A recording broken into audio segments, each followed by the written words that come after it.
At 3:17 this morning, an abandoned weather observatory transmitted a message from a frequency that does not exist. The message contained only 2 words.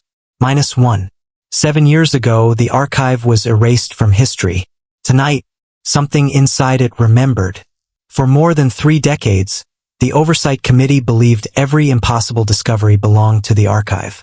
Every disappearance, every forgotten facility, every impossible recording, every unexplained memory. Each investigation expanded the same conclusion. Observation created reality. Reality preserved memory. Memory became the archive. Case File 010 officially ended the investigation. Project Dial Tone was erased. The mountain facility vanished from government history. Daniel Voss no longer existed. Neither did Elias Thorne. Only Dr. Miriam Kovacs remembered. She spent the next 7 years searching for evidence that history had been rewritten. She found nothing. Every classified database had changed.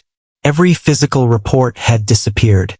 Every witness denied participating in the archive program. Even Professor Adrian Holt claimed they had never met. Reality had completed its correction.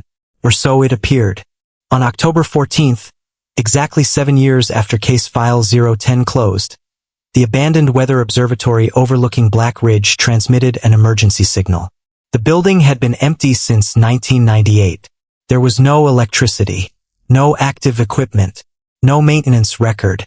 Yet every disconnected receiver inside the observatory played the same pattern simultaneously.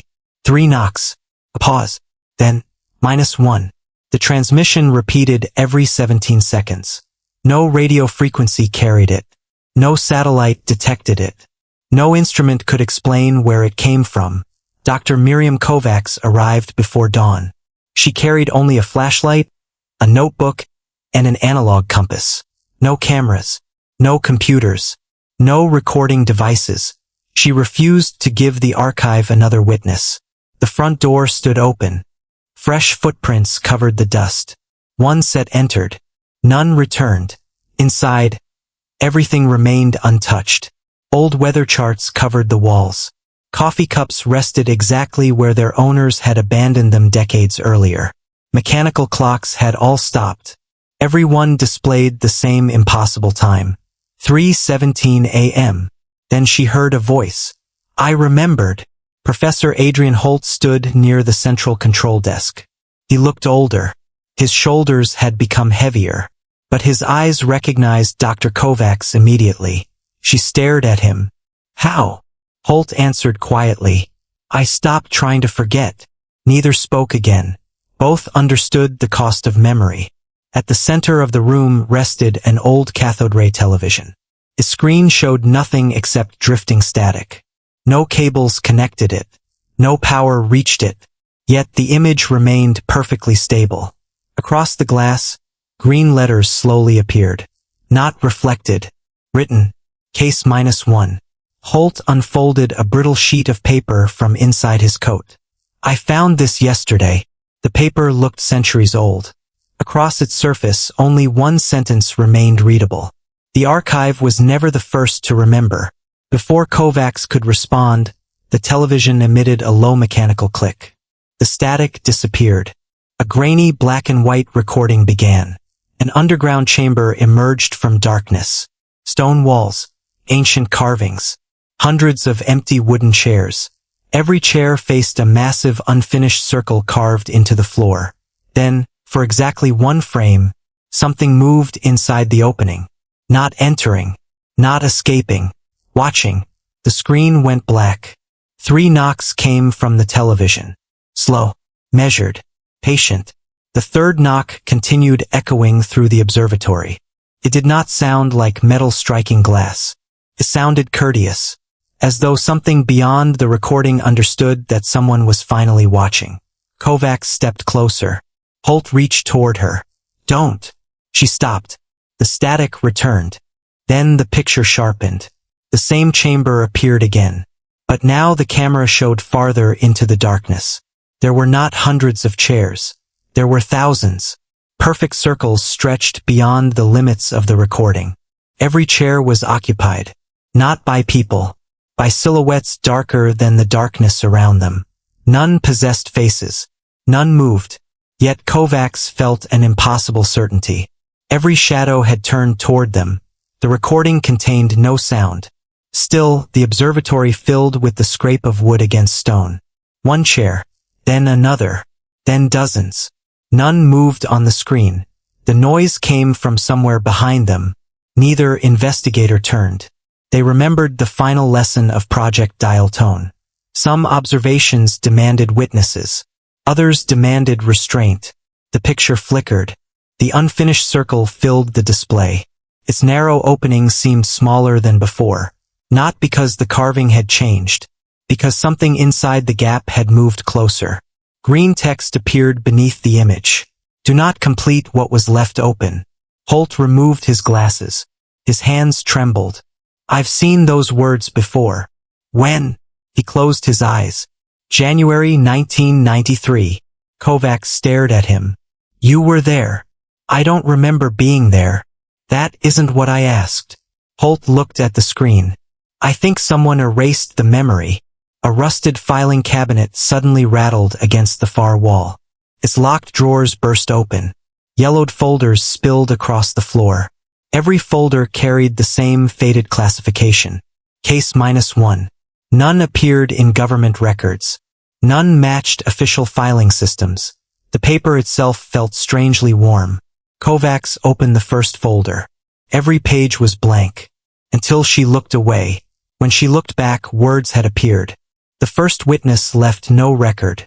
She turned the page. The archive arrived second. Another page. Memory began with absence. Holt suddenly froze. The reflection. Kovacs looked into the dark edge of the television. Two figures stood beside them. Only two investigators occupied the room. A third silhouette watched silently between them. Its outline was perfectly still. Its face contained only impossible darkness. The television clicked once. The unknown figure slowly raised one hand. Not toward them. Toward the unfinished circle. The screen turned black. A child's laughter echoed beneath the floor. Once. Then again. Then again. It sounded distant. Not beneath the observatory. Beneath memory itself. Kovacs lowered the folder. There's something under this building. Holt shook his head. No. His voice barely escaped. There's something under everything. The wooden floor vibrated. Once. Then a second time. A circular section of weathered planks separated from the surrounding floor. No machinery turned. No hidden mechanism clicked. The wood simply remembered another shape. A narrow staircase descended into darkness. Cold air drifted upward, carrying damp stone and ancient dust. Neither investigator wanted to continue. Both understood they already had. They descended together. Each step echoed longer than it should. The staircase seemed impossible. Far deeper than the observatory could physically allow. Minutes passed. Then the stairs ended. An immense chamber stretched beyond their flashlights. Its walls disappeared into darkness. Thousands of wooden chairs surrounded a massive unfinished circle carved directly into stone. Exactly as the recording had shown. Every chair was empty. Every chair faced the narrow gap. Kovacs counted the nearest row. 17 chairs. The next contained 34. Then 68. Every circle doubled. Perfect. Intentional. Like an expanding memory. Holt whispered, "This isn't a meeting place." Kovacs looked toward the circle. "No. It's a record." A single lantern suddenly ignited near the center. Neither had touched it. Its pale blue flame illuminated fresh footprints leading toward the unfinished circle. Only one set. Bare feet. Small enough to belong to a child. The tracks ended at the opening. Nothing continued beyond it. No return footprints existed. Only arrival. The lantern flickered. 3 knocks sounded. Not from the chamber. From inside the unfinished circle. Then a calm voice answered from beyond the opening. "You remembered where the door is." Holt staggered backward. "Who are you?" Silence. Then green letters appeared across the stone. Not painted.